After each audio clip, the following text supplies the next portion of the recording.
નમસ્કાર, સ્વાગત છે આપનું આરબી ન્યૂઝના કાર્યક્રમ કવિતાના સફરનામામાં. હું અશ્વિન રાઠોડ સ્વયંભૂ. આજે ગીતા જયંતિ છે. ગીતા જયંતિ ઉપર મેં આજે અછાંદસ કાવ્ય લખ્યું છે, જે આપની સમક્ષ રજૂ કરું છું, જેનું શીર્ષક છે યુગોનું શાશ્વત ગાન ગીતા. જે રજૂ કરું છું આપની સમક્ષ કે રણભેરીઓના ભયાનક ઘોંઘાટ વચ્ચે જ્યારે શસ્ત્રો ટકરાવા તત્પર હતા, ત્યારે સમયની એક ક્ષણ થંભી ગઈ અને સર્જાયું વિશ્વનું શ્રેષ્ઠ કાવ્ય.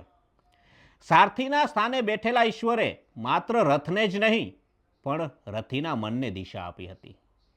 એ ગાંડીવધારી અર્જુન તો માત્ર એક નિમિત્ત હતો, એક બહાનું હતું. એ વિષાદ માત્ર એક યોદ્ધાનો નહોતો, એ મૂંઝવણ હતી આવનારા પ્રત્યેક યુગની. એ સંવાદ કુરુક્ષેત્રની માટી પૂરતો સીમિત નહોતો, એ તો હતો અનંત આકાશ જેવો વ્યાપક, જેમાં અર્જુનના ખંભા પર હાથ મૂકીને કૃષ્ણએ વિંધી નાખ્યો કાળના દરેક માનવીનો અજ્ઞાનરૂપી અંધકાર. આજે પણ જ્યારે જ્યારે મનનું કુરુક્ષેત્ર ધકે છે અને કર્તવ્ય સામે પ્રશ્નાર્થ ખડા થાય છે, ત્યારે એ 700 શ્લોકનું મહાકાવ્ય કવિતા મટીને જીવન જીવવાની જડીબુટી બની જાય છે.